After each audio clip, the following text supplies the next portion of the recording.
So in this example of function composition, we have two functions with specific domain intervals. So f of x is negative 2x plus 8. However, f of x only exists when x is greater than or equal to 1 and less than or equal to 5. G of x is equal to x minus 3. It only exists when x is greater than or equal to 2 but less than or equal to 7. So basically, we have segments. We have a segment for f of x. We have a segment for g of x. And we have to make sure we hold true to these domain restrictions, because if they exist in f of x and g of x, they exist within the newly composed function that we are going to have. So number 1 says we need to find the domain of g of f of x. So what we have to keep in mind are the restrictions that we have for f and the restrictions that we have for g. So first, x is going to filter through f of x.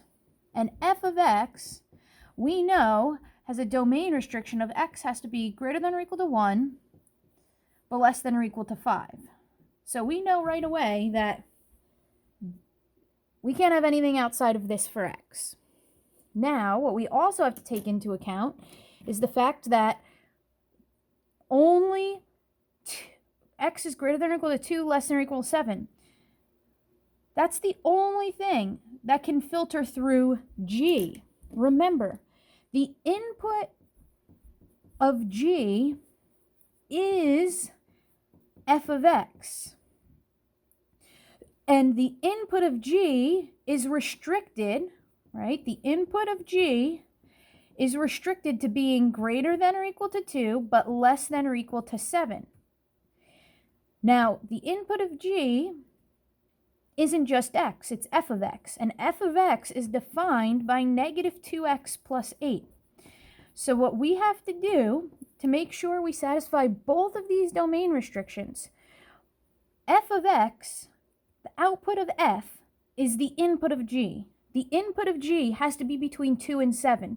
So what we have to figure out right now, what are the x values that when we put them into f, keep the g between 2 and 7?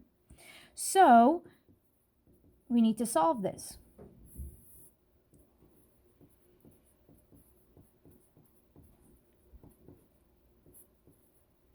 Divide both sides by negative 2.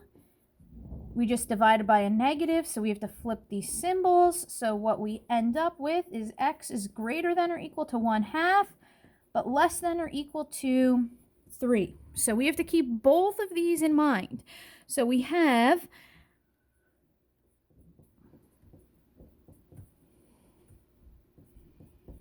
this. So if you need to write this out, we have to find where these two overlap. We have to satisfy both of these.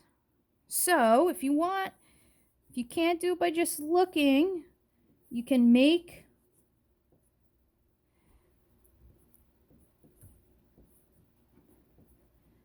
a number line.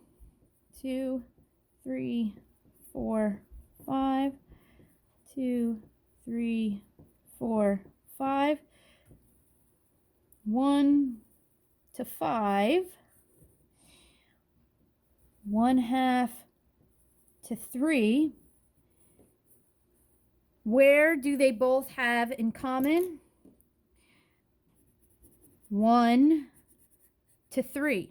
So the interval that's on both of these is your domain of g of f of x. So the domain here is going to be x has to be greater than or equal to 1, but less than or equal to 3. That's because 1/2, sure, it's on this interval, but it's not on the first interval. Now the second says, find f of g of x and its domain. So we're going to need the composition, and we need to get the domain of the composition.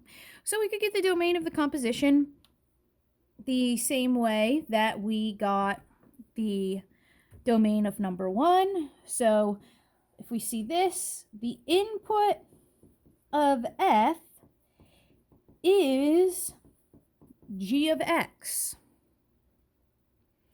So what we have to keep in mind is the domain of g of x is that x has to be greater than or equal to 2, but less than or equal to 7. So that's where x is going to first filter through first. So we have to make sure we do not put any x's in that are not greater than 2, but less than or equal to 7.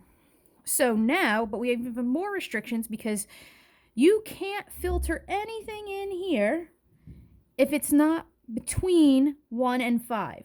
So we need to make sure that whatever we plug into f has to be less than or equal to 5, but greater than or equal to 1. And what are we filtering into f? Whatever the outputs of g of x are. So g of x is defined as x minus 3. So we have to solve this compound inequality. 4 less than or equal to x is less than or equal to 8. So you need to look for how much, okay? What's the interval these two compound inequalities have in common? That's what we need right now. So if you need to draw it out, you could draw it out. 2, 3, 4, 5, 6, 7, 8. 2, 3, 4, 5, 6, 7, 8. 2 to 7, 4 to 8. What do they have in common? What are the x's that fall on both intervals? So the domain of f of g of x is going to be from 4 until 7. Now we have to get f of g of x. So f of g of x, we have to stick g into f. So -2 times wherever there's an input in f, we're going to replace with g of x. So that's x minus 3. It's -2x plus 6 plus 8. And that's going to be -2x plus 14. So that is a new function. And let's throw in one more question. What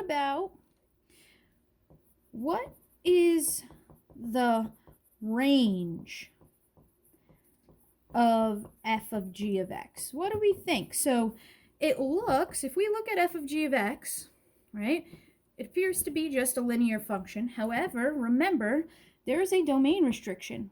X has to be greater than or equal to 4, but less than or equal to 7. So this is just a segment. And so we have a restricted range. Our range, we see what we've got here is linear. So what we know, as we increase in x, we're going to keep dropping in y. So we know that our interval that's going to be our range will continue to decrease as x increases. And we know that our range is going to start, we're going to have our interval is going to go from when x is 4 until x is 7. So we have to plug those values in. -2 times 4 plus 14. That gives us -8 plus 14. That gives us 6. -2 times 7 plus 14. That's -14 plus 14. That gives us 0. So the range of values that we're going to get, f of g of x, is going to be greater than or equal to 0, but less than or equal to 6. That's going to be the range. So when you have restricted domains to begin with when you are doing function composition, you have to keep them in mind for the overall domain and range of your newly composed function.